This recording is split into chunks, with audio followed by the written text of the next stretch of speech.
Okay. So sa last video natin, napag-usapan natin yung toroidal versus i-core. Walang kakwenta-kwentang vlog. Tinatanong ako kung ano yung maganda. Wala naman ako naisagot. Pasensya na kayo mga boss. Ngayon, ang tanong uli sa akin ito. Ano ba yung maganda sa power supply? Mataas yung voltahe pero mababa yung amperahe, or mababa yung voltahe, mataas yung amperahe. Tika lang. Magulo. Ulitin natin. Mataas yung voltahe pero mababa yung amperahe. Or mataas yung amperahe pero mababa yung voltahe. Yan, okay. So pag-usapan natin yan. Ops, tika lang mga boss. Huwag niyong sirain yung mood. May teka lang, sa comment section may magsasabi naman Siyempre, mataas ang voltahe, mas mataas ang amperahe, mas maganda. So, wag muna tayo doon. Wag muna tayo doon. Pag-usapan natin yung mataas yung amperahe, mababa voltahe. Kasi ganito mga boss. Itong tanong na to, very relevant sa panahon ngayon. Marami kasi mga amplifier ngayon na matataas yung voltahe pero mababa yung amperahe. Masasabi mo yan. Sabihin natin siguro sa pinaka-basic ay may kita mo mataas yung voltahe ng transformer pero mababang amperahe kasi yung ginagamit na magnetic wire sa transformer ay maliit. Maliit yung hibla. Ngayon, mayroong mga amplifier talaga na ang design ay required nila ng mataas na voltahe. Na limawa, sabihin natin na 60, 80, 90, 100 volts, ganun. Meron naman mga classic amplifier dati na class AB na mababa lang voltahe na sa 35, 40, 45, 48. So mga ganun. Meron ako mga ginawa na ganun pero napaka-massive ng transformer, mga ganito kalaki siguro. Sabihin na natin na ay wala na naman akong panampul Ganito kahaba. Tapos ganito kataas. Pero ang output niya ay 40-040 lang. Pero napakataas ng amperahe. Siguro nasa 50 amperes pataas. Meron kasi mga amplifier na wala pang 10 ampere pero napakataas. 68, 068 pero nasa 6 ampere o 10 ampere lang. Meron ganun. Siguro sabihin natin na it makes sense na may pagbabago sa amplifier kapag ginawa mo yan. Siyempre, balik tayo dun sa may sasabi naman. Mas mataas ang amperahe, mas mataas ang voltahe, siguro mas maganda yun. Mas stable. Kasi mga boss, kung meron kang basic amplifier, pag-usapan na lang natin example, isang amplifier na class EB version. Sabihin na natin Concert 5 Auto kasi yun ang alam ng karamihan. Ang Concert 5 Auto, ang pwede mong isupply dyan ay from 30 volts AC to 37, 38 volts AC yan. Hanggang 40 kaya pa. Sabihin na natin yung pinaka-common na ginagamit sa 5 auto ay 33.5 5 auto. 33.5, sabihin na natin na meron kang supply sa 5 auto na 33.5 pero 6 ampere lang.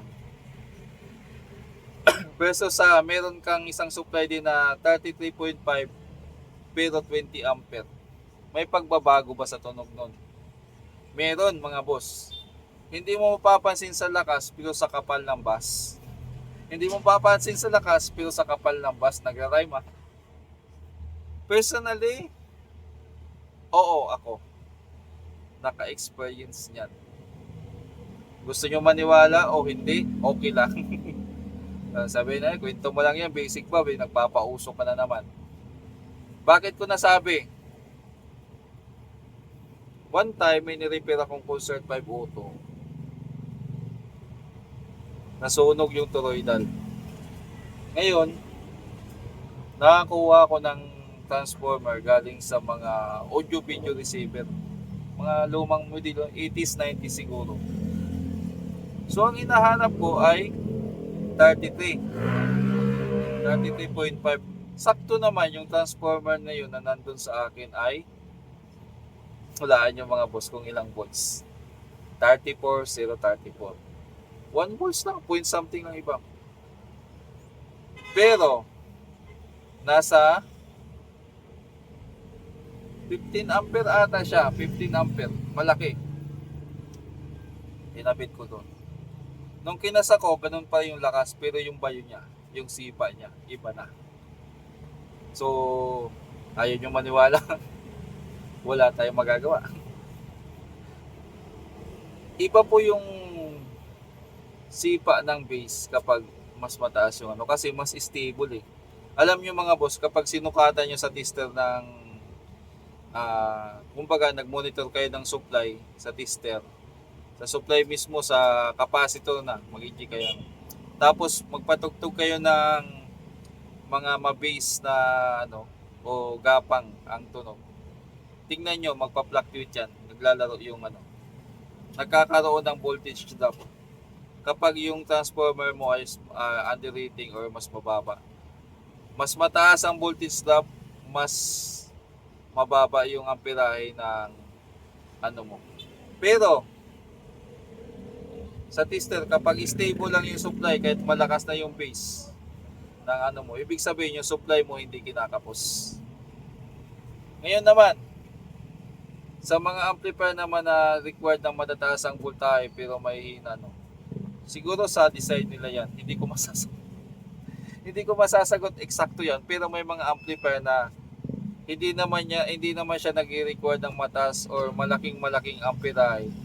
May tinatawag sila dyan na yung power consumption niya maliit lang, pero yung dinideliver niya na power output ay malakas. So depende sa design ng amplifier. Pero kung class AB yung pinag-uusapan natin, yun ang masasagot ko.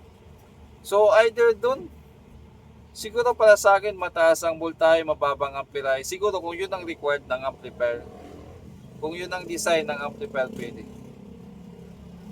Mababa ang voltahe, mataas ang amperahe. Siguro sa mga class AB, pasok na pasok yun.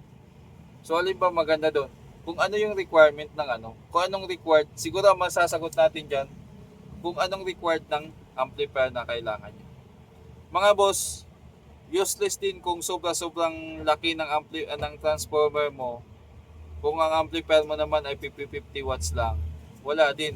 So useless din yung sobrang lakas o sobrang taas kung sobra naman doon sa ano, hindi naman napapakinabangan. Siguro pinakamaganda yan kung ano lang yung dapat lang doon sa ano, sa amplifier. Kung ano lang talagang required, pwede. Halimbawa, kung ang required lang talaga ng amplifier mo ay 10 ampere na 30, sabihin natin 10 ampere na 50-050, ganun. So kahit gawin mo ng 10 ampere na, kahit sabihin mo ng 100 ampere yun na 50-050, same result lang din yun. Kasi kung ano lang kailangan ng ano, hindi naman niya kakainin yung sobrang current kung hindi naman niya kailangan. Hindi naman matakaw yung amplifier. Hindi katulad sa tao na ano malakas lumamon pero batugan. Sa amplifier, kakain lang sila ng power or current o kuryente o voltahe kung ano lang yung kailangan nila para doon sa isusupply nila sa speaker. Sa tao, pwede siguro malakas lumamon pero batugan. Kumbaga, hindi gaanong produktibo pero malakas lumamon. Magkaiba yung amplifier sa tao, di ba? O kung magkaiba yung machine sa tao. Siguro sa ano, lamang ng kunti kapag mataas ang amperahe para hindi gaanong ano. Sa mga eksperto diyan, iaasa ko na naman ulit sa inyo. Comment lang sa baba, mga boss.